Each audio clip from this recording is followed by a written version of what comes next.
Bienvenue sur DMG TV, les histoires mystiques. Tu es nouveau sur la chaîne, n'oublie pas de t'abonner, de laisser un commentaire, de liker et de partager. Tu vas raconter une histoire. Il y a un numéro à l'écran sur le plus 237 655 81 90 17. Envoie ton histoire et on va jouer sur YouTube, Facebook et TikTok. On poste plusieurs histoires tous les jours sur YouTube. La chaîne c'est DMG TV. On a aussi une deuxième chaîne YouTube. On poste tous les 14 heures. La chaîne c'est DMG TV, histoire mystique exclusive. On a une chaîne Facebook DMG TV et TikTok DMG TV. D'ailleurs, les directs c'est sur TikTok les mercredis et vendredis à 20h00 heure du Cameroun. Donc, je t'invite à t'abonner sur toutes nos plateformes pour ne pas manquer les vidéos qu'on poste avec des histoires mystiques. Voilà. Donc, on va écouter aujourd'hui des histoires mystiques. S'il vous plaît, laissez un like. Ce qu'on fait, c'est pour sensibiliser. Et donc, première histoire. Bonjour monsieur, bonjour et merci de m'avoir donné l'opportunité de raconter mon histoire pour pouvoir sensibiliser les jeunes filles. De un, moi je suis Etone Bassa. Ma maman m'avait toujours, nous avait dit donc mes soeurs et moi, parce que nous on a un seul frère et puis nous sommes des filles. Ma maman avait accouché beaucoup de filles. Donc ma maman nous avait toujours dit de ne jamais prendre la chose de quelqu'un. Et moi, j'ai grandi avec ça comme ça. Voilà ça que je suis à Yaoundé. J'allais rendre visite à une copine. Maintenant, on devait préparer, on devait faire les œufs. Maintenant, elle me demande, comme elle était en train de laver le sol, elle me dit, ok, va, tu pars. Tu vas acheter les œufs à la boutique. Je dis, ok, il n'y a pas de souci. Je vais acheter, parce que j'étais en train de laver les assiettes. Je vais acheter les œufs, les plantains au quartier. Je dis, ok. Dès que j'entre, je constate qu'il y a deux messieurs assis. Mais moi, je n'avais pas de temps en tout ça. Je demande ce que j'avais à demander. Puis le monsieur, il m'appelle quoi. Je dis que, il dit, ah, on ne refuse pas l'appel. C'est ce qui est derrière l'appel qu'on refuse. Il me salue avec son ami. Bonjour ma chérie. Je dis bonjour, comment vous allez? Je dis bien. Il me demande mon nom, je donne. Il dit, ok, vous êtes du quartier? Je dis non, je suis venue juste en week-end parce que moi j'habite dans un arrondissement. Dans un arrondissement quoi. Oui, dans un arrondissement, pas loin de Yaoundé quand même. C'est comme ça qu'il me dit, ok, sans souci, tu es ici chez qui? Il dit non, chez ma copine et tout et tout. Il me demande si j'avais le téléphone. Le monsieur me demande si j'ai un téléphone. Je dis non, je n'ai pas de téléphone. Il me dit, ok, sans souci, je vais te donner mon numéro, tu vas m'appeler le soir. C'est comme ça qu'il sort une brique. Les billets craquants de banque avec toute la bande qui était dessus. De 2000. Pardon. Il sort une brique d'argent de 2000. Il pose son numéro dessus. J'ai hésité de prendre. Mais j'ai pris. Je suis arrivée à la maison. J'ai dit à ma copine que, attends, je vais te raconter. Il y a quelque chose qui m'est arrivé là maintenant. Puis j'ai raconté à ma copine. Ma copine dit que, ok, tu n'as pas volé, c'est lui qui t'a donné. J'ai dit à ma copine que, ok, il n'y a pas de souci. Ce qu'on va faire, c'est qu'on va d'abord prier sur l'agence. C'est parce que moi, j'aime la prière, quoi. Parce que si je suis encore en vie, c'est à cause de la prière. C'est comme ça, moi, j'ai dit à ma copine qu'on va prier sur l'agence. Ma copine dit qu'il n'y a pas de problème. On finit de prier. Puis elle me dit, on part à Mokolo, on part faire les achats.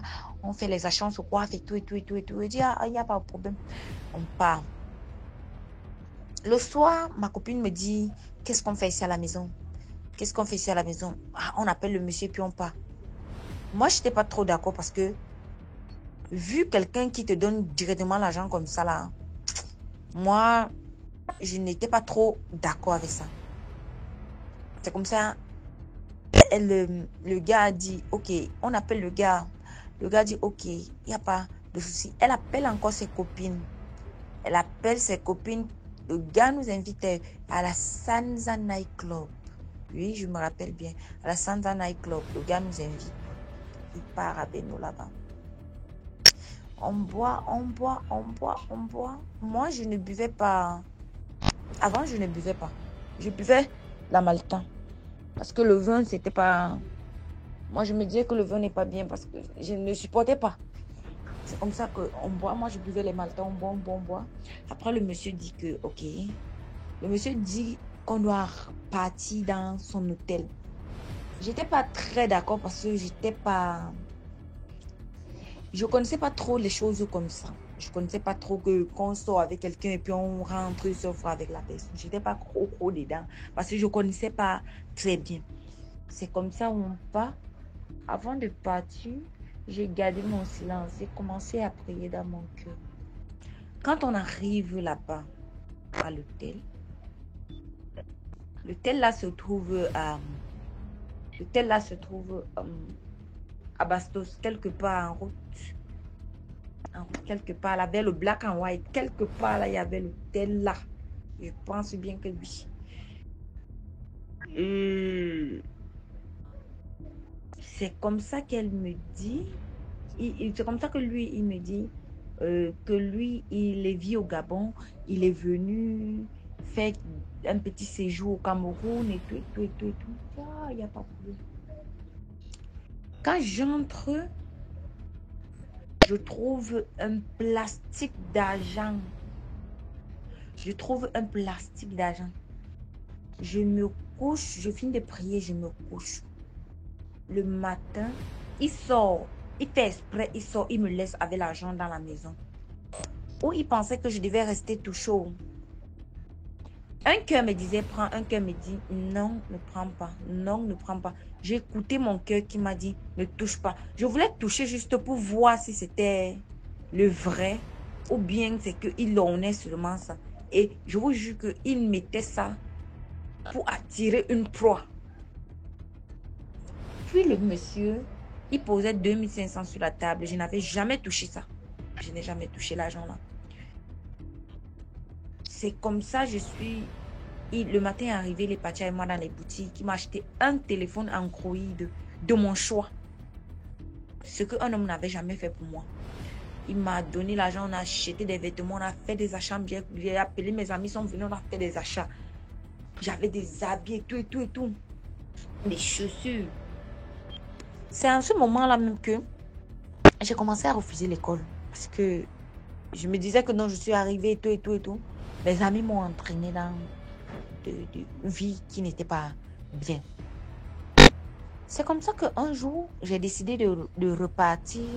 Parce que j'avais d'abord abandonné l'école, peut-être qu'un mois ou 2 mois, hein, parce que je vivais une belle vie. Je sortais chaque jour.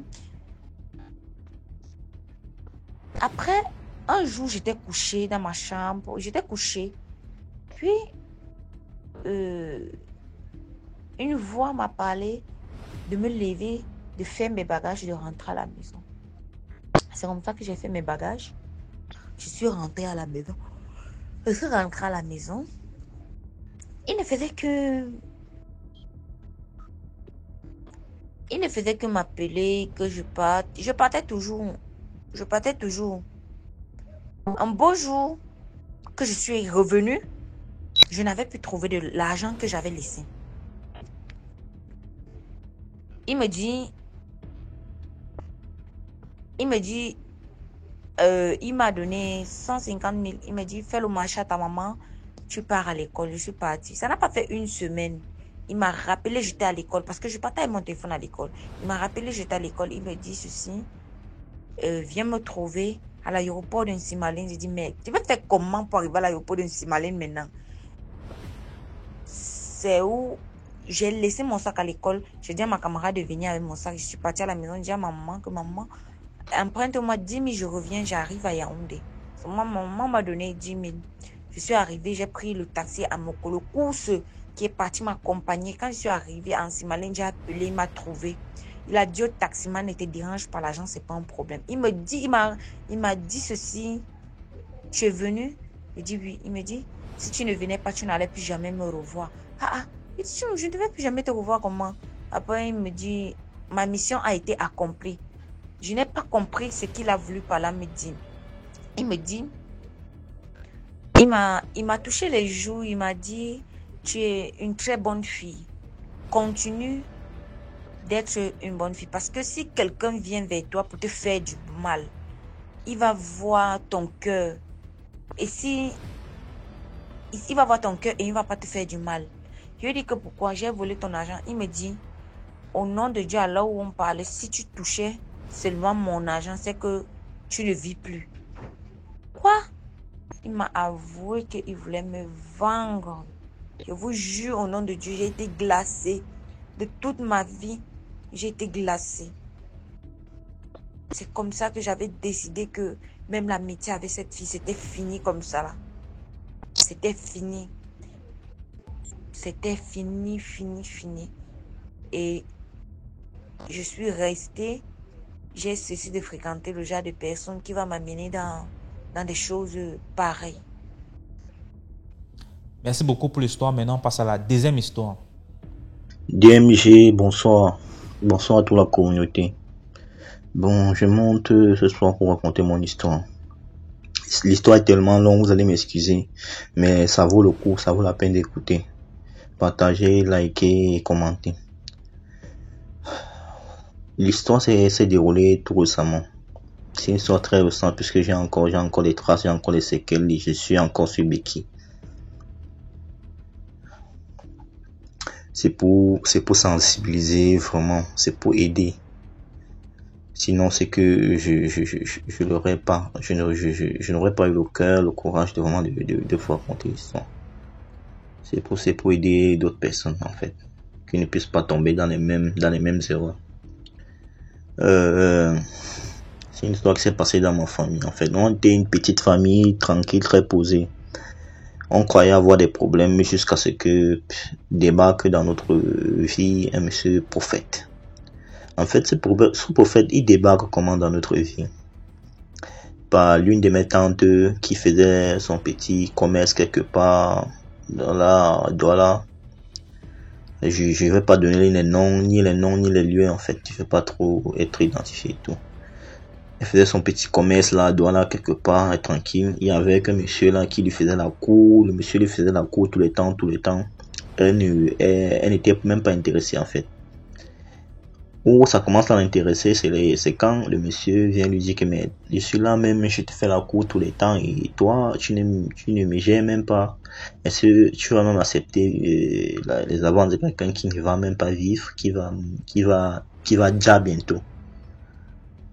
Ah, c'est là où l'histoire commence à l'intéresser quoi. Elle, comme les femmes en fait, comme l'être humain est curieux parce que ça peut arriver à tout le monde, pas seulement les femmes.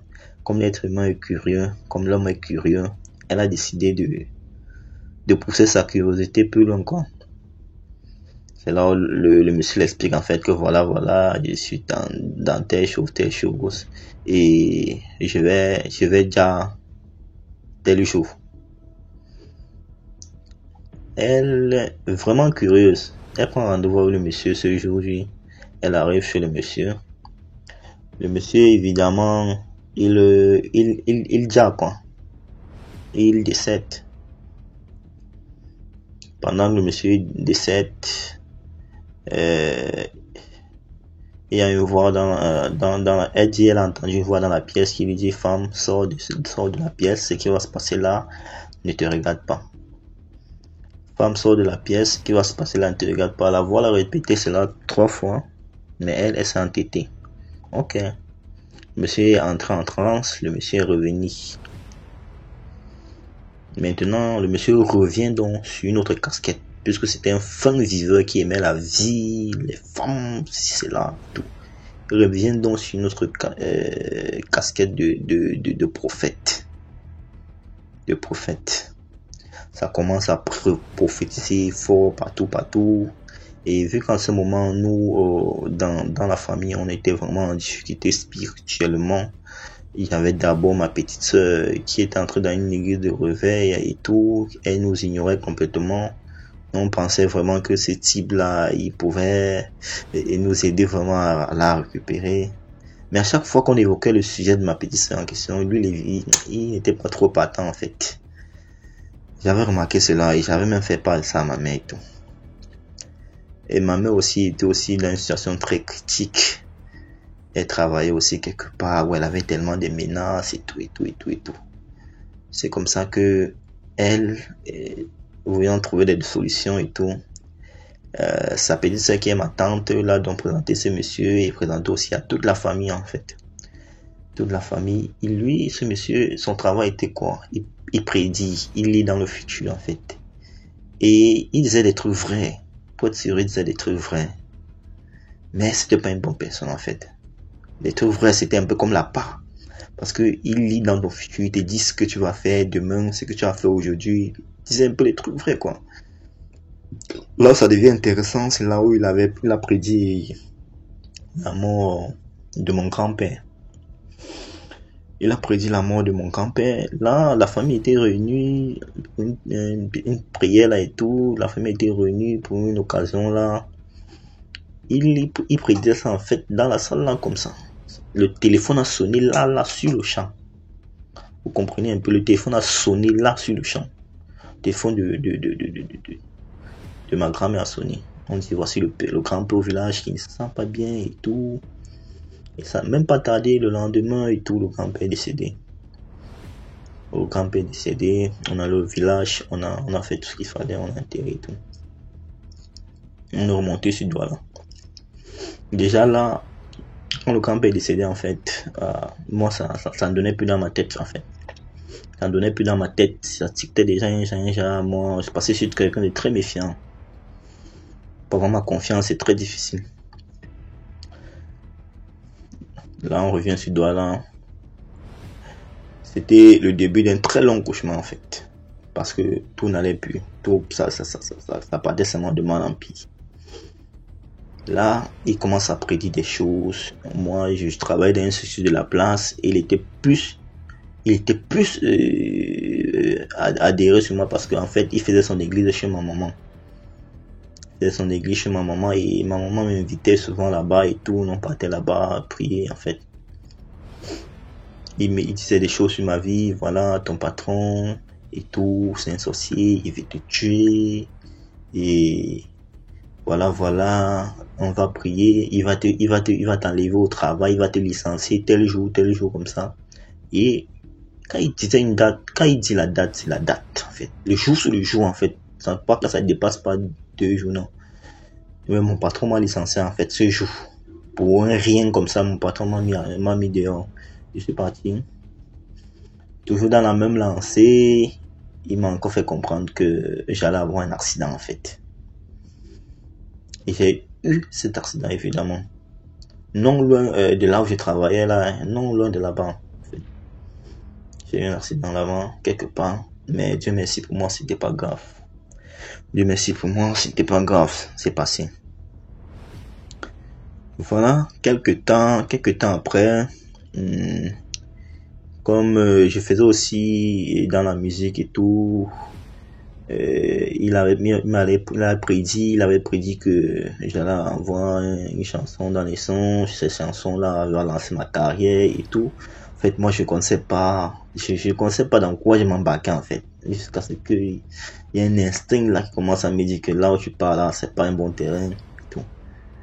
Et évidemment, j'ai eu une chanson dans les songes et tout, mais la plupart quand même de mes chansons, souvent, quand je les fais, quand je dors la nuit, en fait, je vois certains de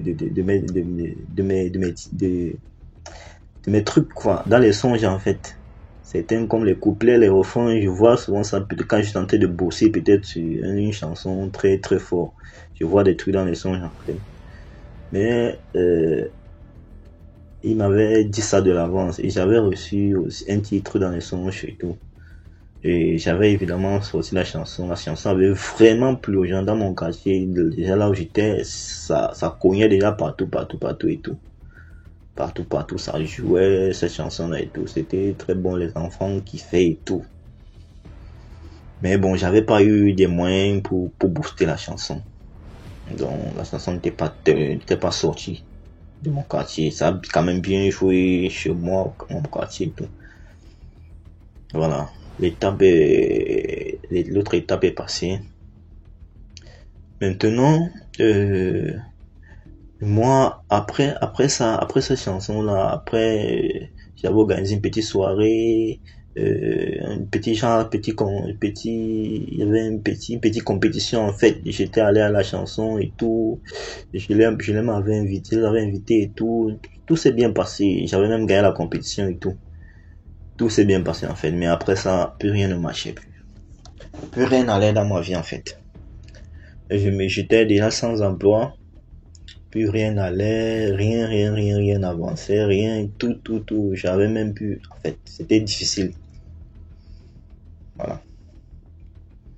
C'est comme ça, dans la même lancée, qui commence à prédire. Il prédit ma mort, en fait. Il dit, je vais faire un accident très grave, il est en train de voir, je vais mourir. Tantôt non, peut-être tu vas survivre, mais si tu survis avec, tu auras des trucs cassés, en fait. Waouh. Et tout ça, il disait ça devant ma mère et tout, mais moi je constate que ma mère ne réagissait pas. Et moi je me disais, mais elle est déjà inoptisée ou quoi, je sais pas trop. Moi, le jour qu'il m'a dit ça en fait, je suis sorti de là. Et j'avais à laver mes mains en fait. Avant même cela, comme il disait ça n'allait plus, je faisais des cauchemars graves. Des cauchemars, des rêves où on me poursuit ou et tout. Je transpirais même en journée quand il fermait les yeux, je faisais des cauchemars. Quand il m'a dit ça, j'ai dit ok, si c'est le cas, bon, si je vais dire et que je dis en fait. C'est Dieu qui m'a envoyé que si c'est le moment que je vais dire, il n'y a pas de problème. Moi, j'ai décidé en fait de couper tous les ponts en fait. Ma mère, elle n'avait pas encore compris. Moi, je l'ai fait comprendre que non.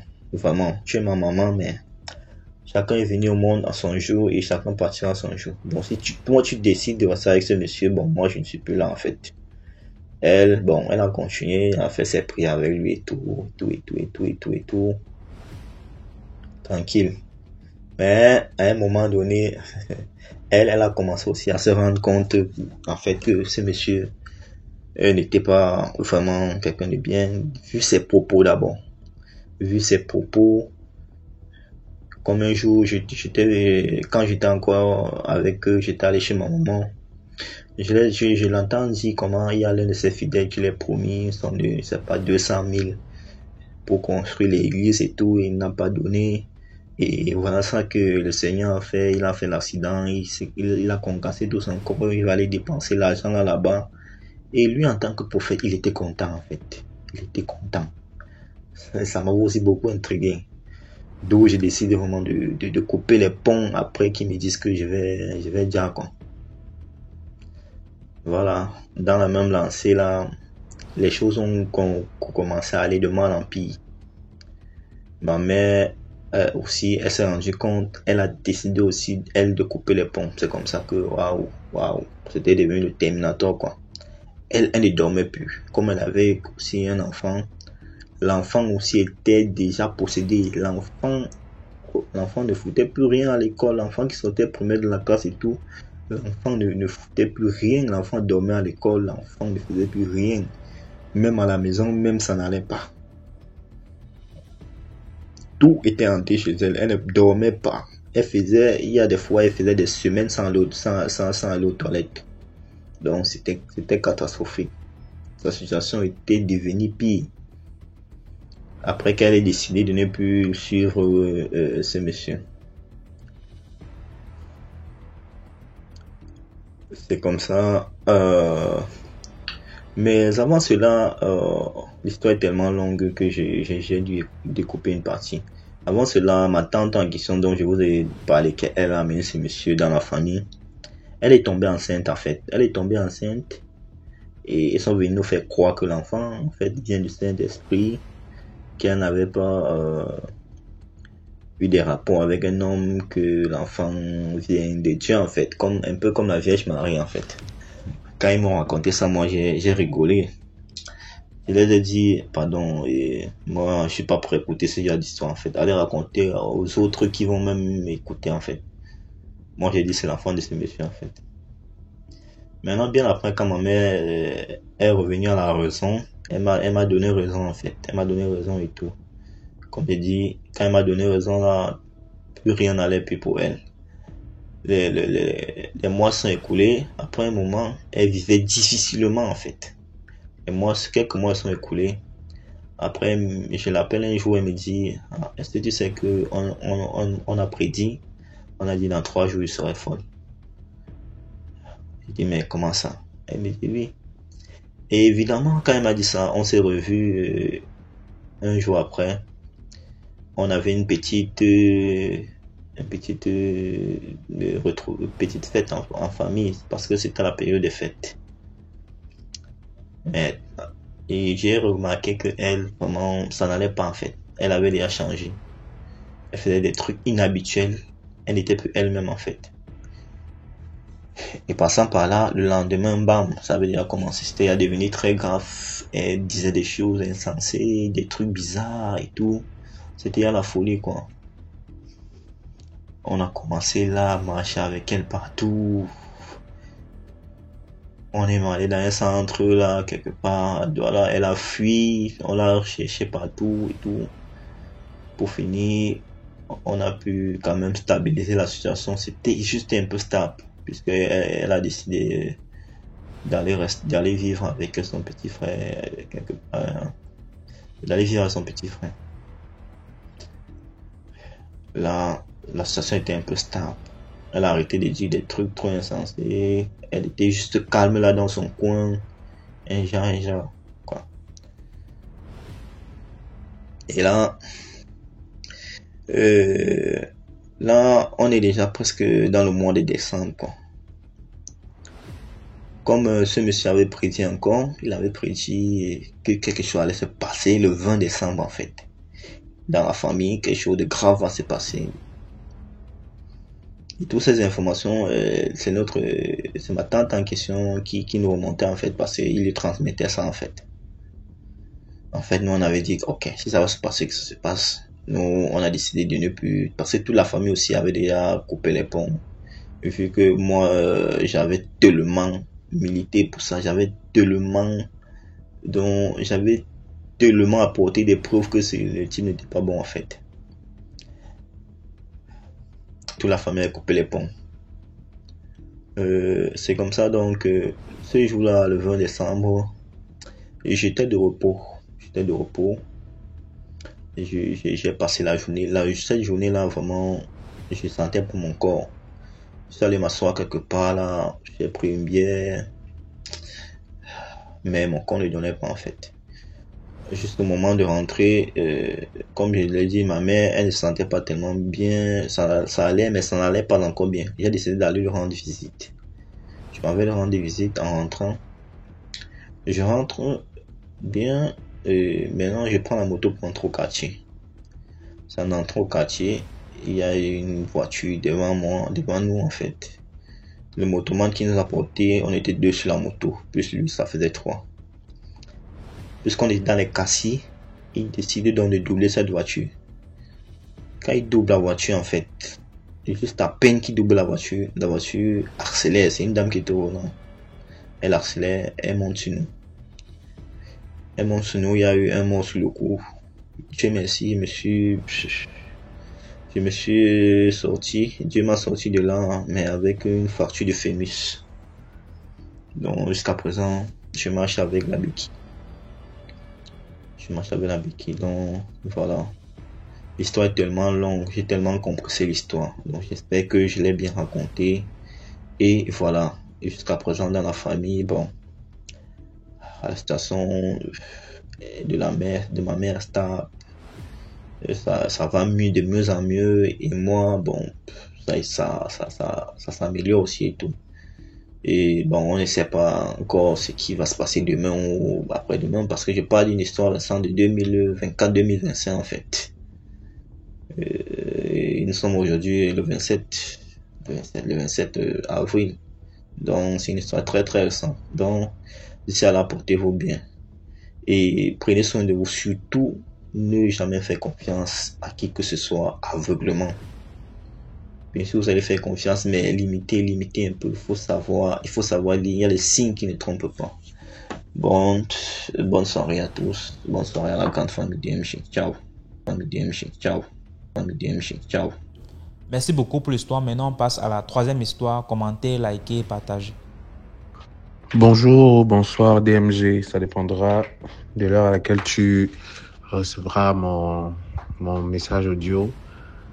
Je tiens déjà à saluer toute la communauté qui te suit et j'encourage les gens à partager les histoires qu'ils ont eu à voir au quotidien. Ça peut aider les gens, ça peut sauver des vies. Alors moi, je vais te raconter une histoire que j'ai vécue en 2018-2019. J'étais étudiant à Soir et je vivais dans une résidence estudiantine juste en face du campus. Et quand j'étais à Soir, il y avait une jeune étudiante aussi, mais elle était en niveau licence, je crois. Moi, j'étais au niveau 1. Et c'était une fille vraiment gentille, du nom de... Je sais pas si je vais donner son nom. Non, je ne donne pas son nom. Mais c'était vraiment une fille super gentille. Et cette fille-là, elle vivait avec sa petite sœur. Elle était tellement simple. On rigolait, on s'était liés d'amitié. Mon frère, sa sœur et elle et quelques amis dans notre résidence. Et comme elle habitait juste derrière notre résidence, dans une petite cité aussi, parfois nous allions là-bas, on se racontait des histoires, c'est la vie des étudiants, quoi. Et après, elle s'est mise à vendre du pain en bordure de route juste devant l'entrée qui allait à sa résidence.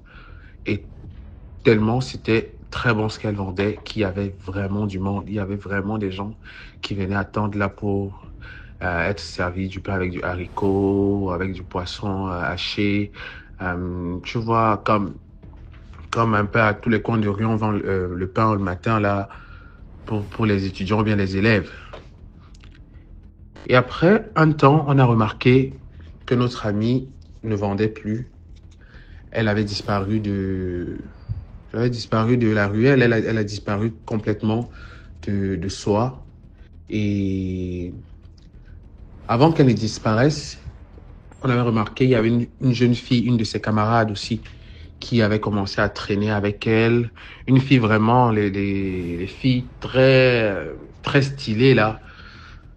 C'est pas que je vais dénigrer ou bien, c'était très difficile d'admettre la relation d'amitié qui existait entre notre amie et sa camarade. Et après, dans la disparition de notre camarade, de notre amie, autant pour moi, on a appris un beau jour qu'elle était décédée. Elle est décédée, on ne savait pas de quoi elle était décédée. Ça a commencé à parler dans tous les sens, ça allait dans tous les sens à soi. Parce qu'à soi, dans le monde estudiantin, il y a de tout. Il y a de tout. Si tu viens à soi, tu veux faire l'école, tu vas faire l'école. Mais si tu veux pas faire l'école, vraiment, tu vas te dérouter. Dans le jour de la mise en bière, la veille, le jour de la veillée, on s'est décidé en comité dans notre résidence d'aller au domicile de ses parents à Saint-Mélima parce que sa famille était établie là-bas. Nous, on a fait le voyage, on est arrivé vers 20h, je crois, ou 21h à Saint-Mélima. On a été accueillis par sa famille, c'était vraiment tellement triste. Il y avait sa maman, il y avait la première femme de son père, c'était invraisemblable qu'on venait là pour les obsèques d'une amie.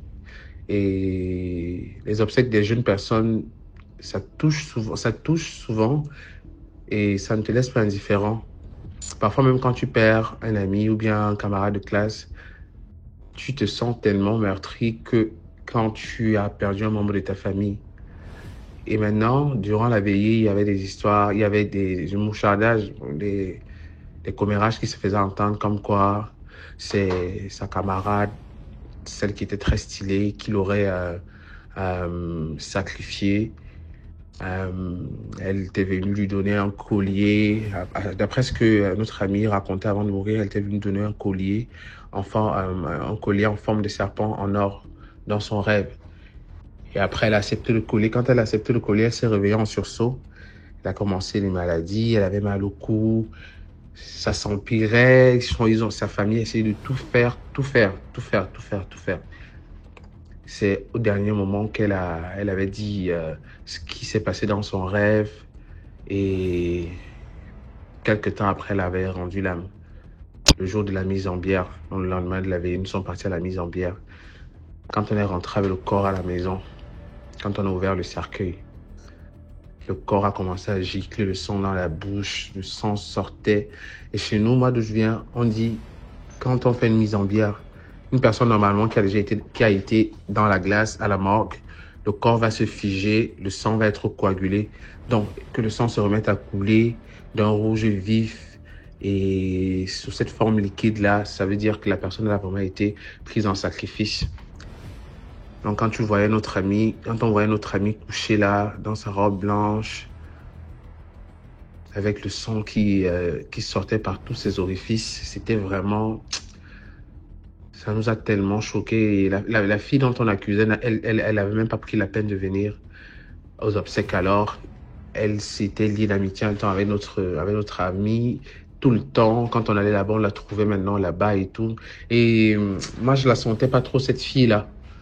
Non, juste mon histoire, c'est pour dire, surtout nous les jeunes, il faut faire attention avec qui on marche, avec qui on se retrouve. Parce qu'aujourd'hui, les gens n'ont plus d'humanisme en eux. Des gens, s'ils trouvent un moyen de te sacrifier pour avoir des avantages sur toi, il le fera sans hésiter. Donc, il faut toujours se protéger, prendre des décisions qui vont amener de bons résultats et faire attention à remettre tout notre quotidien entre les mains de Dieu. Voilà. Merci beaucoup pour l'histoire. Maintenant, on passe à la 4e histoire. Eh bien, DMG, bonjour. Je tiens à te saluer et te remercier pour tout ce que tu fais pour nous. Car grâce à ton initiative, on évite plusieurs pièges de la vie. Je tiens aussi à demander à tes abonnés, s'il vous plaît, d'enregistrer, de partager et d'en parler. Car on apprend chaque jour et cela nous permet d'éviter certaines situations de la vie. Eh bien, j'ai une situation là qu'on subit. Ça fait pratiquement 2 semaines, mais c'est en train d'être réglé.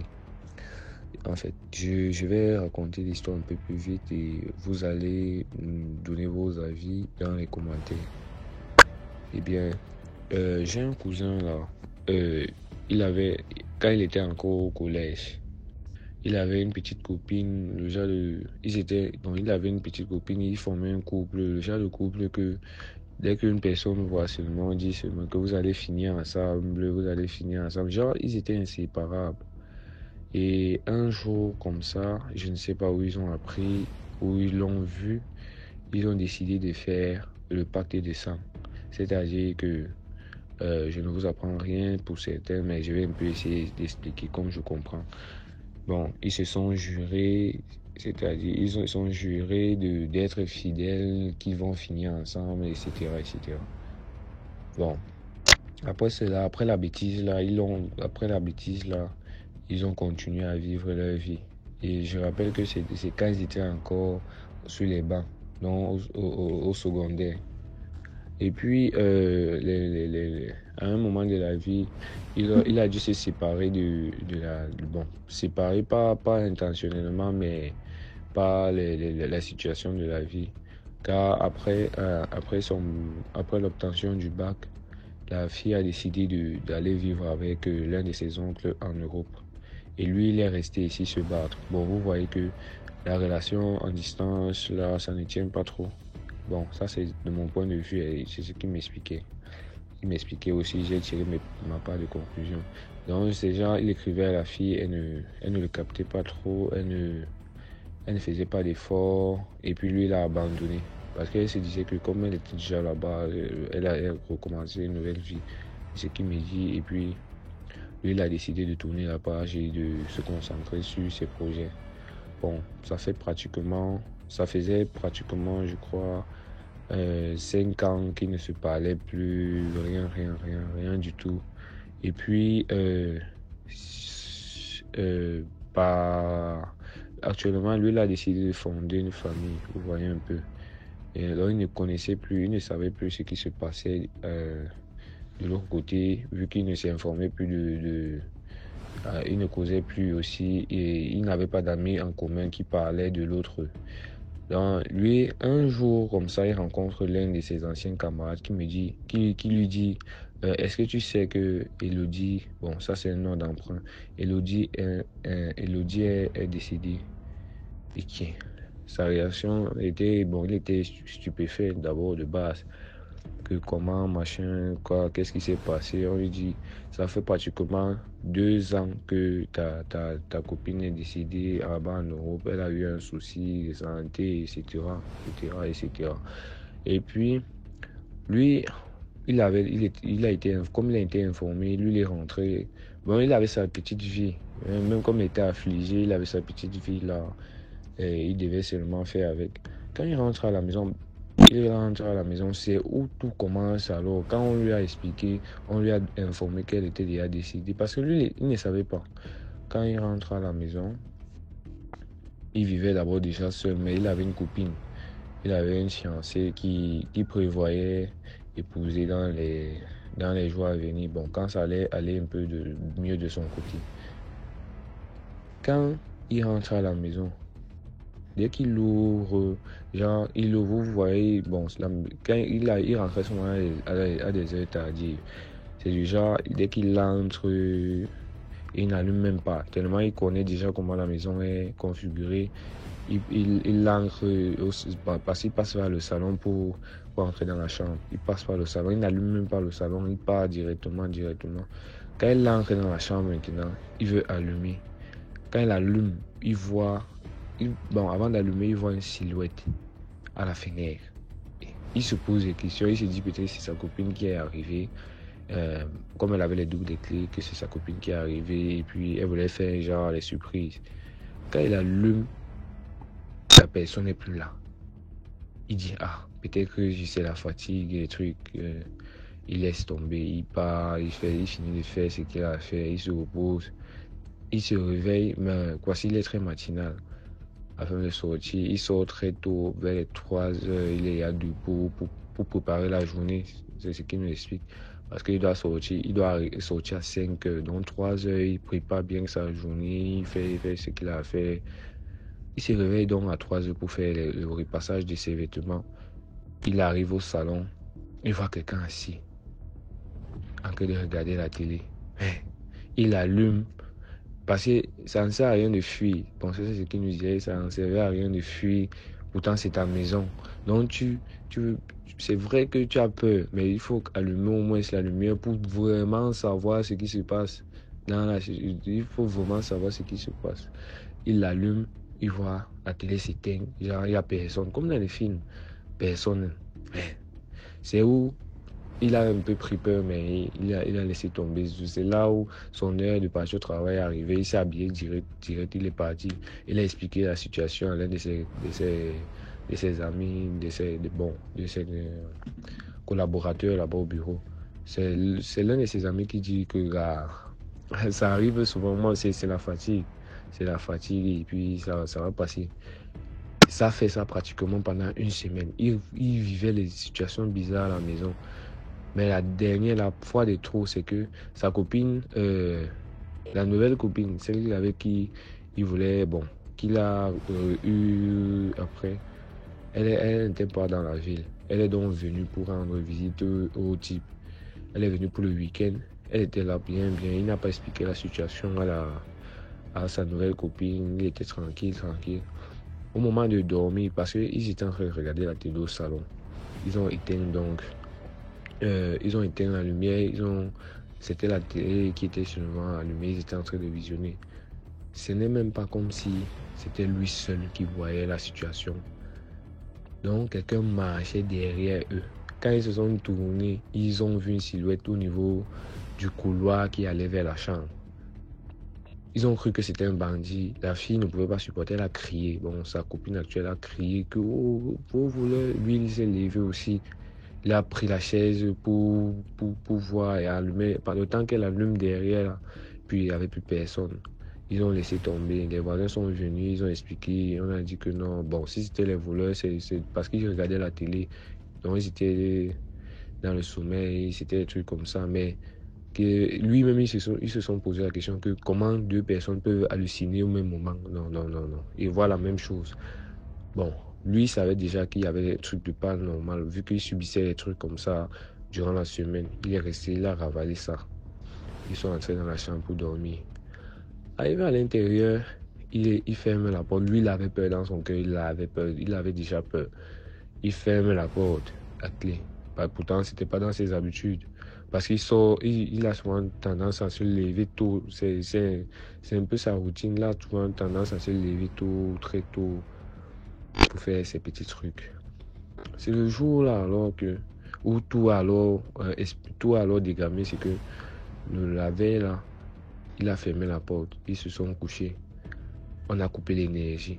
Vous n'ignorez pas, bon, je ne fais pas la publicité de la compagnie, mais vous n'ignorez rien avec les gars là qui coupent l'énergie à tout moment, à tout bout de champ. Là. Les gars dormaient, donc le gars c'est la fille. Elle dit, il y a quoi? Il dit non, c'est rien. Déjà, après ça, le sommeil les emporte. Il m'a dit qu'à partir de 3 heures, quelque chose comme ça là, 3 heures. Par un simple coup, genre, il se réveille parce que c'est son heure. Bon, c'est question d'habitude. Vu que durant toute la semaine, il le fait. Il se lève vers 3 heures comme ça. Il se réveille pas juste comme ça, là. Il voit au niveau de la fenêtre, toujours la même fenêtre. Elle est placée là, une fille. Et là, c'est où le visage l'apparaît nettement maintenant. Et c'est où il fait le rapprochement de toute la situation. Il voit la fille, son ex là, celle qui est partie en Europe là, c'est où il la voit, elle est placée là à la fenêtre, elle regarde. Il a sauté. Je ne peux pas dire que c'était, je sais pas, je ne peux pas dire qu'il était héros, comme vous dites souvent dans les films. On voit souvent dans les films que il a tiré sa copine qui est couchée à côté de lui pour fuir avec elle. Il a ouvert la porte de la chambre. Il a couru, il est sorti du bâtiment. Elle était encore à l'intérieur. Donc, c'était genre, elle cherchait à se réveiller. Donc, elle faisait des trucs. Lui, il est sorti en courant. C'est hors du bâtiment la fille aussi, de prise de peur, elle est sortie derrière lui. C'est où en le rattrapant, elle dit que, qu'est-ce qui se passe? Explique-moi, qu'est-ce qui se passe? Il a commencé à appeler le nom de la défunte. Il a commencé à appeler le nom de la défunte. Qu'est-ce qui se passe? Qu'est-ce qu'il y a? Qu'est-ce qu'il y a? Tu m'as dit que c'était fini entre nous. Pourquoi tu me déranges? Pourquoi? Il y a quoi?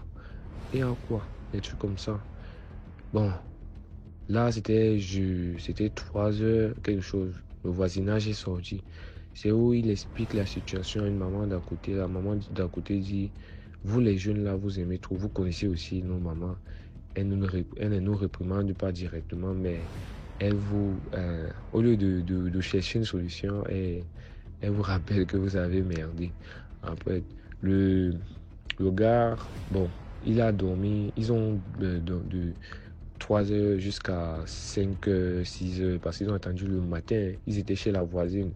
Ils étaient assis, mais il n'y a plus le sommeil parce qu'ils avaient déjà réveillé le petit voisinage. Mais ils étaient chez la mère qui les réprimandait.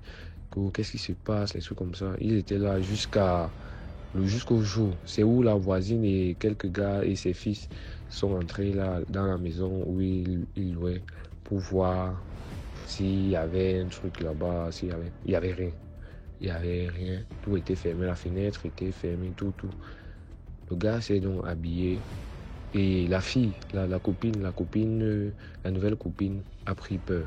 Parce qu'elle n'avait pas l'habitude de vivre ces situations-là. Bon, moi-même, de nature, j'aurais pu fuir. Le même jour que j'aurais vu la silhouette, je serais déjà parti de la maison là depuis. Mais comme on dit souvent que si tu sais que tu n'as rien fait, rien ne va t'arriver. Le gars, et là c'était pas dans son cas vu qu'il avait fait un pacte. Il ne savait pas. Donc, et c'est là où le gars, bon, la fille n'est pas partie le même jour. C'était en quelque sorte, c'était un dimanche. Ils ont passé la journée à la maison, ils sont allés, bon, d'habitude, ils ne partaient pas souvent à l'église, hein. Le dimanche, là, il a dit qu'ils allaient partir à l'église. Ils sont partis avec la voisine à l'église. Après le culte, ils sont revenus, ils ont papoté, visionné. Genre, ils ne voulaient même plus dormir. C'était genre, ils mettaient seulement la télé, ils mettaient le thé. Donc, la lumière, rien. Donc, toutes les torches étaient allumées que si la compagnie la coupe l'énergie, on connaît. Comme on les connaît souvent, s'ils coupent l'énergie, il ne veut même pas l'ombre, il ne veut même pas le noir. Les gars, lui et sa copine, ils ont passé une bonne nuit. Maintenant, la copine rentre lundi matin, parce qu'elle a aussi ses activités. Elle rentre lundi matin. Lui, ils sortent bien, parce qu'il n'y a rien eu après ça. Il sort avec sa copine, la nouvelle copine. Lundi, elle rentre. Lui, il part au boulot. Et puis, quand il rentre maintenant, alors, il est rentré tôt le jour, lundi là, parce qu'il avait les maux de tête, des trucs comme ça. Il rentre tôt, il vient, il passe par la pharmacie, il arrive à la maison, il se couche. Il se couche directement, il barricade, comme on le dit souvent, il barricade tout. Il met le rideau, il y a la fenêtre, pour que si il avait un truc là pour se défendre, que s'il y a un truc, il y a un faux truc, ou bien si c'est quelqu'un qui joue un mauvais tour, c'est quoi, il va se défendre. Pratiquement à les heures, les heures là ne sont pas respectables, mais parce que lui, on estime seulement les heures où tout ça se passait. Ce n'est pas les heures fixes que je vous donne, mais pratiquement il a pratiquement à 2 heures, quelque chose comme ça là, vu que c'était calme. 2 heures, il entend comment quelqu'un est au salon, donc il entend les bruits, la télé allumée, les trucs, les pas devant sa porte, les pas, donc ces gens, la personne se rapproche de la porte de la chambre, mais il n'ouvre pas. La personne n'ouvre pas, pardon. La personne n'ouvre pas, la personne continue à faire la même chose jusqu'à 4 heures. C'est à 4 heures que le gars, il n'est même pas sorti. D'habitude, il avait souvent l'habitude de sortir à 3 heures pour repasser ses trucs. Il n'est même pas sorti. C'est pratiquement à 6 heures il a appelé là-bas au boulot qu'il ne se sentait pas bien. On lui a donné une permission de se reposer les trucs. Maintenant, alors, où ça a alors vraiment tué, c'est que le gars, le lundi là, le mardi, où il avait à demander la permission, le soir, à 18 h, il était assis, parce qu'il y a les petits du quartier, il cherchait à changer ses idées. Les petits qui jouaient au ballon là, lui il était assis au balcon. Quand il regarde à l'intérieur, parce que le balcon de la cuisine donnait sur la route, donc on pouvait bien voir par la fenêtre. C'est où le gars se tourne, il était concentré, il était en train de voir les petits là qui faisaient, comment on appelle ça, les petites vidéos TikTok de danse en route là, etc. Quand il se retourne comme ça là, il voit maintenant alors, ce n'est même pas que il était 18 h. 18 h, genre, il faisait encore un peu jour, il s'était pas encore totalement noir. Il voit la fille là alors, il voit la fille, son ex là, il voit donc alors la fille là, placée au couloir. Le petit couloir qui sort au salon, il voit la fille là nettement alors. C'est où il sort par la fenêtre, il sort. Heureusement qu'il n'y avait pas l'antivol barbelé en fer que vous connaissez là. Le gars a cassé ça, il a fui, il est venu directement à la maison. C'était trop, c'était insupportable, il a fui, il est venu à la maison. C'est quand il vient expliquer ça maintenant au papa, il explique ça à la maman et puis on lui donne coucou, vous ignorez rien. Chez nous, en majorité chez les chrétiens, chez nous, on brûle les encens. On prie et mon père est d'abord très croyant. Quand il revient vers nous, là, c'est où on lui donne l'eau bénite, les trucs. On lui donne la Bible, non. Il dormait là avec moi. Puis, à une certaine heure là, puis comme il dormait avec moi, moi j'avais peur, vu que je connaissais l'histoire, moi j'avais peur, je connaissais la fille là, j'étais petit mais je connaissais la fille. Le gars dort, nous sommes en train de dormir là, dans ma chambre n'est même pas très spacieuse. Quand je me réveille, comme il y a un petit canapé là, parce que dans ma chambre, je laisse souvent un canapé là pour jouer à la console. Quand je me tourne seulement comme ça, parce que j'avais envie d'uriner, je voulais me lever pour partir pisser. Je me tourne, je vois une personne assise là, qui me regarde de face. Qui me regarde, mais je ne connaissais pas, vu que moi je l'ai vu quand j'étais encore petit, je n'avais pas son image finale, genre quand elle était déjà grande. J'ai crié, je suis sorti en courant, lui aussi m'a suivi, on courait seulement. C'est où on arrive au salon maintenant que les parents, on explique ça aux parents et puis comme on avait la même description, c'est où on a commencé à faire les cellules de prière à la maison et puis moi j'avais déjà peur. Parce que je me disais qu'il nous a mélangé dans l'histoire, genre moi aussi la personne m'avait ciblé, c'est-à-dire que comme moi je suis avec lui là, moi aussi on va me hanter. Quand on lui demande qu'est-ce qu'il a fait, les trucs comme ça, là, il dit qu'il n'a rien fait, il ne posait même plus.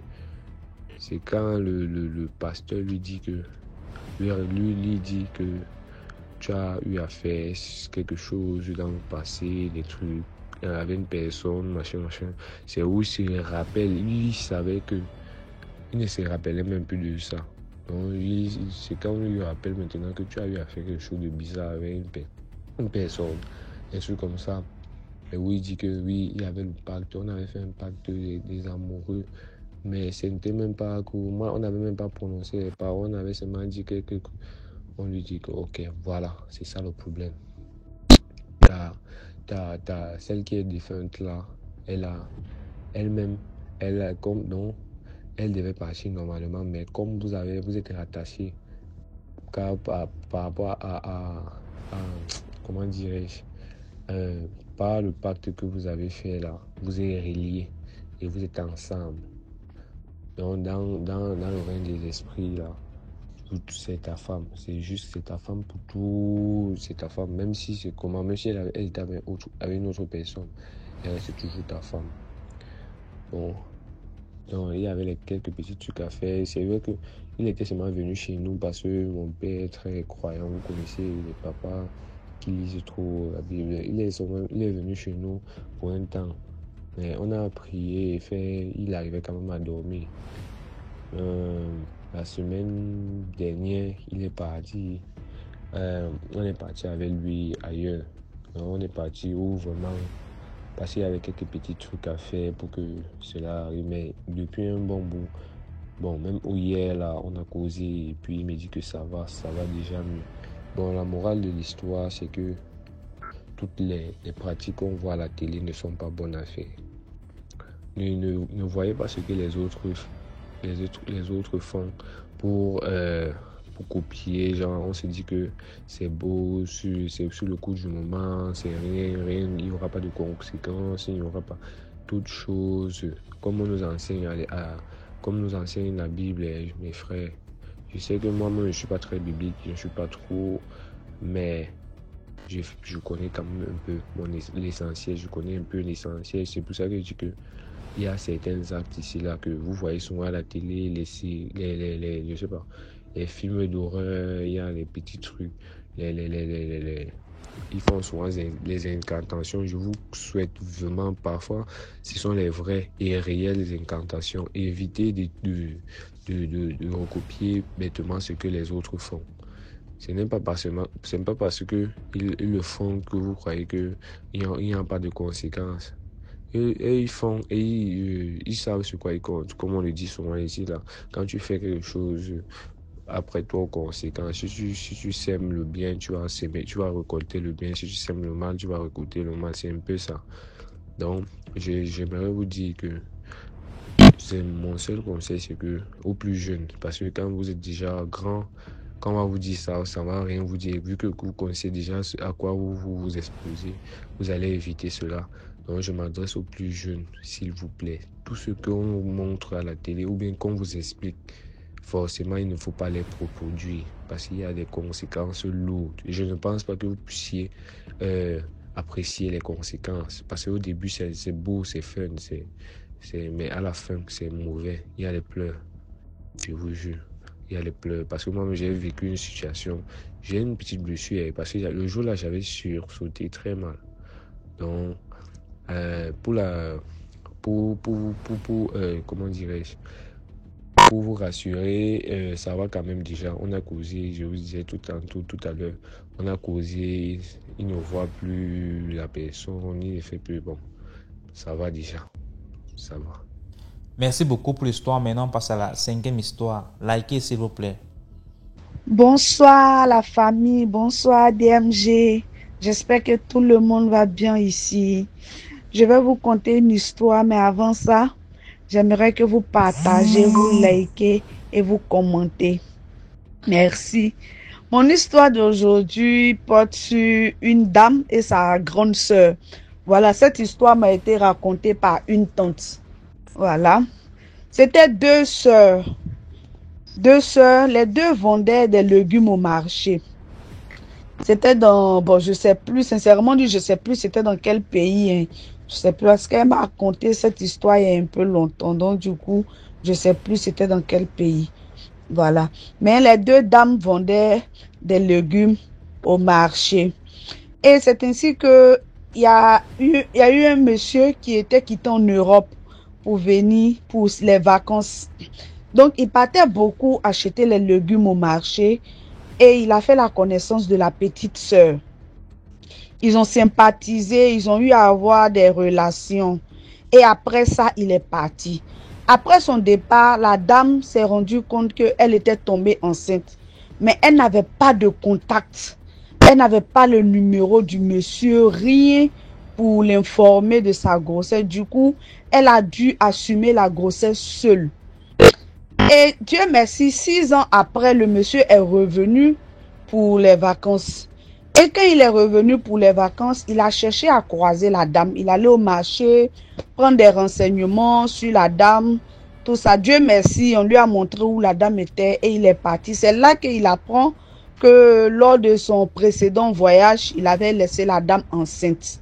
Donc, pour se faire pardonner, il décide de faire partir l'enfant en Europe et d'essayer d'aider la dame aussi à s'en sortir. Lorsque sa grande sœur a vu ça, par jalousie, elle a eu tellement mal. Sa petite sœur réussissait, l'enfant de sa petite sœur était parti en Europe, tout ça. Donc, ça lui faisait tellement mal qu'elle est partie chez un féticheur et elle a fait de telle sorte que l'enfant oublie sa mère et le monsieur aussi oublie la dame. Après que l'enfant soit reparti chez son père en Europe, quelques années après, la dame n'a plus de nouvelles de son enfant. Elle a tout fait, tout essayé pour entrer en contact avec le monsieur, n'a pas pu. L'enfant aussi pareil, elle n'avait plus de leurs nouvelles. Et c'est resté comme ça pendant des années. Et lorsque sa grande sœur est partie voir le féticheur pour faire des médicaments sur sa petite sœur pour que son enfant l'oublie, elle a fait de telle sorte qu'on mette une maladie sur sa petite sœur. Du coup, la dame avait eu une plaie sur le pied, ce qui a fait que les gens se sont éloignés d'elle. Du coup, elle vivait seule. Tout ça, elle n'a pas pu se remarier, elle n'a pas eu d'autres enfants, c'était son enfant unique.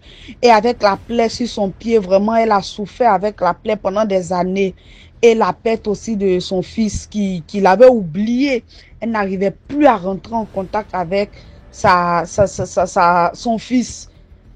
Pendant tout ce temps, sa grande sœur vivait, bon, elle aussi, elle n'a pas pu se marier, elle n'a pas eu d'enfants, mais elle était en bonne santé, bon, donc elle était là.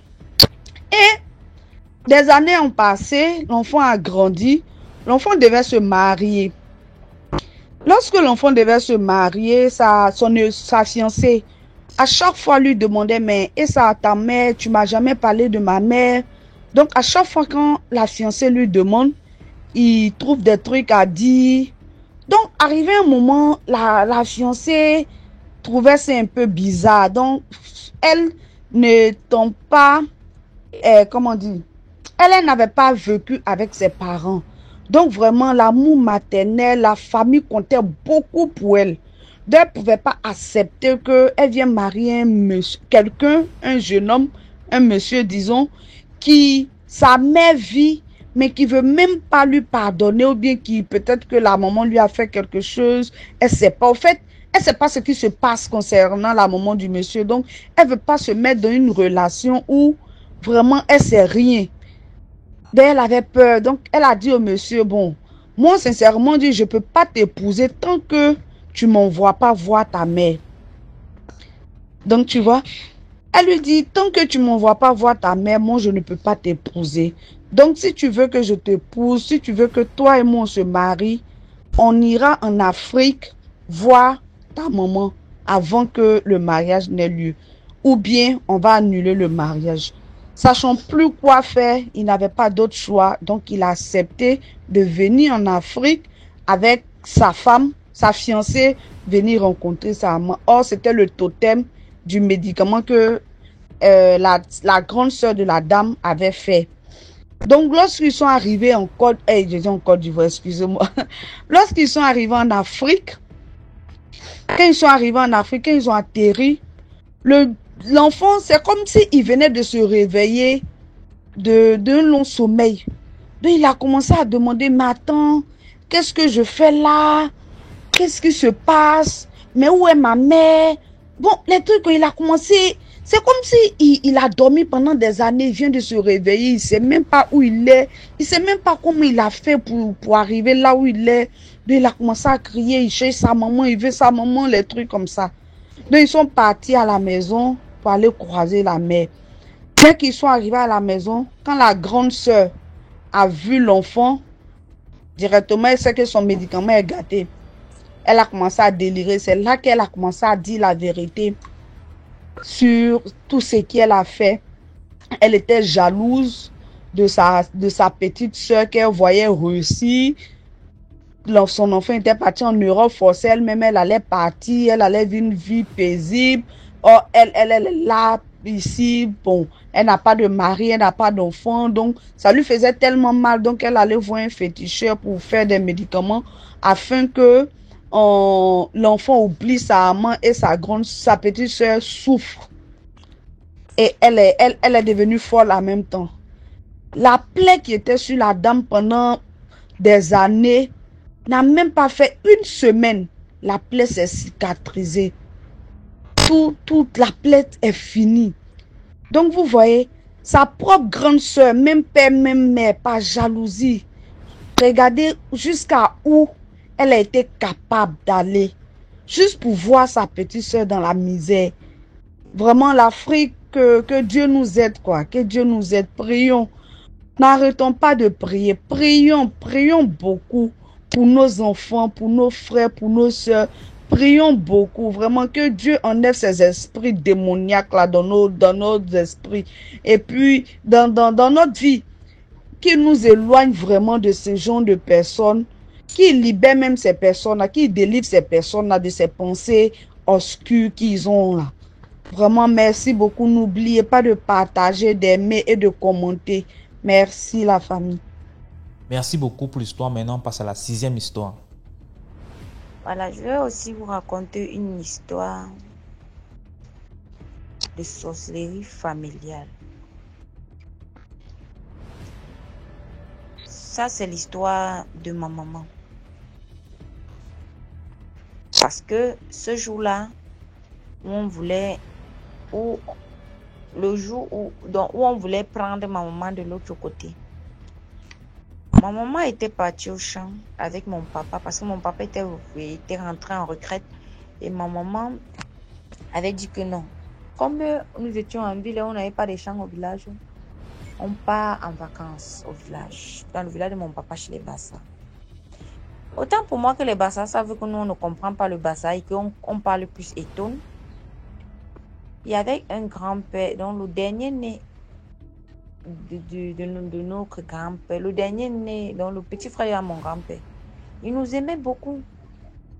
Jusqu'à ce que notre grand-mère nous ait chassés dans sa cuisine. Et notre grand-père, là, il nous a recueillis. Chaque fois, il me racontait toujours des choses bizarres. Mais comme moi, je n'étais pas encore grande comme ça. Mais je voyais déjà des choses dans la nuit. Et lui, il me... Sûrement, vous savez que des gens compliqués voient toujours. Un jour, nous étions assis à côté du feu. Mon grand-père, là, il me dit, montre-moi ta main. Et il montre ma main. Il me demande si je comprends ce que... Est-ce que tu comprends ce qu'on dit à l'école? Je dis oui, grand-père. Il me dit non. Il regarde encore ma main comme ça. Il me dit de fermer mes yeux. Après, il me dit, ah, tu ne comprends rien à l'école. Mais je sais que dans ta vie, tu vas épouser quelqu'un qui travaille et quelqu'un qui est bien. Dans ta famille, tout le monde va connaître l'école, mais toi, tu vas connaître la vie. Tu serais devant et non derrière tous ceux qui vont connaître l'école. Je lui demande que grand-père, pourquoi tu me dis ça? Après, il me dit que, est-ce que tu connais que c'est moi qui vous protège? Je dis que grand-père, c'est Dieu qui nous protège et non un être humain. Il commence à rire. Mon oncle joue de la guitare parce qu'il était ancien musicien, comme il n'a pas percé dans la musique. Mais mon oncle, moi, je restais toujours vers les minuit, les 23 heures pour jouer de la guitare avec mon oncle parce que moi, j'aime bien la musique.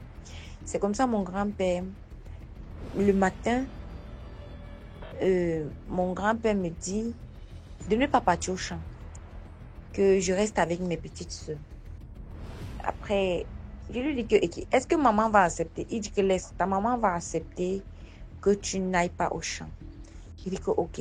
Ma maman s'est levée. Elle a dit ce jour que je ne pars pas au champ. Je vais rester avec mes petites soeurs et laver les marmites.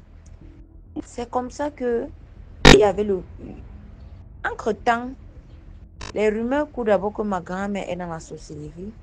Et mon père, lui, ne pouvait pas croire parce que, même si on dit ça sur ta maman, tu ne peux pas croire.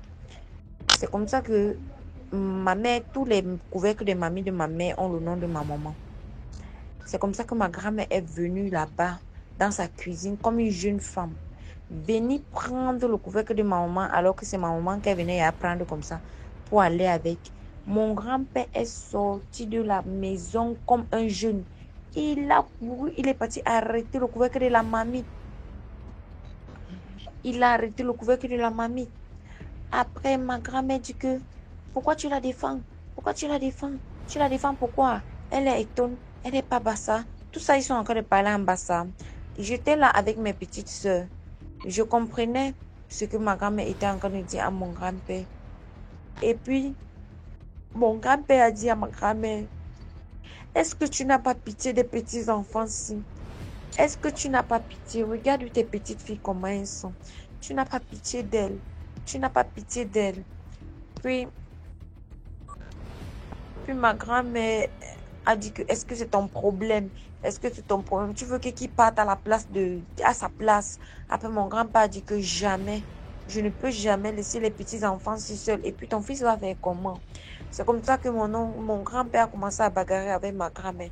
Et puis, mon grand-père a arraché, il a arraché le couvercle de la mamie. Il m'a dit, cours sans regarder le derrière, que va garder le couvercle de la mamie dans votre chambre, tu fais ma clé, tu reviens. Ma grand-mère s'est chamaillée avec mon grand-père. Après, ma grand-mère était la première à lancer le mot à mon grand-père que, comme tu as fait ça, je vais te punir. Après, ma grand-mère a dit à mon grand-père que tu vas mourir. Attends. Après, mon grand-père a dit que je te dis, je ne vais pas te laisser terrifier mes enfants ici, là. Quand on va m'enterrer, tu serais dedans en train de mourir aussi. Et je vous jure au nom de Dieu que non. C'est la même chose qui s'est passée. La même chose comme je vous raconte là. Quand ma mère est entrée du champ, j'ai dit ça à ma mère. Ma mère nous est portée. Elle a couru avec nous. Elle courait avec nous. Courait sans regarder le derrière. Courait. Après, notre grand-père a dit que ça ne sert à rien de courir. Ça ne sert à rien de courir. Le fait est fait. Mais il a dit à ma maman de fuir avec nous. On a fui, nous sommes partis dans le village de notre maman, chez les Étones. Parce que là-bas, on nous aimait bien. Puis, on est aussi parti prendre. Mon père a dit qu'il ne venait pas. Ma mère a dit que toi, c'est le chez toi. On va finir de tuer tous mes enfants. Après, mon grand-père m'a dit. Et puis, un jour, nous sommes rentrés là où on habitait. Mon grand-père il m'a dit ceci. Il m'a dit que c'est pas toute chose que je vais voir dans mes rêves que je vais parler. Donc, je vais sensibiliser les femmes, les filles. Que si, parce que ma mère s'est entêtée d'aller en mariage dans mon village. Et en plus que sa belle-mère ne l'aimait pas. Que si un jour tu vas quelque part et puis ta belle-mère ne t'aime pas, ma chérie, faut rentrer. Faut rentrer. Je vous jure qu'à l'heure actuelle que je vous parle là, ça fait 25 ans que ma maman est malade. Ma maman est malade, on ne connaît pas. On ne connaît pas ce qui ne va pas avec ma maman. Ma maman est gravement malade. À l'heure actuelle que je vous parle, ma maman a fait presque 8 mois. Elle n'est pas avec nous à la maison. Je suis obligée de garder mes enfants et mon père, comme je vous raconte là. Et je vous raconte ça avec les larmes aux yeux parce que si ma maman, le temps que son beau-père était mort, parce que c'est son beau-père qui l'aimait avec les autres. Mais sa belle-mère et ses filles et ses garçons, nous sommes détestés là-bas jusqu'à aujourd'hui.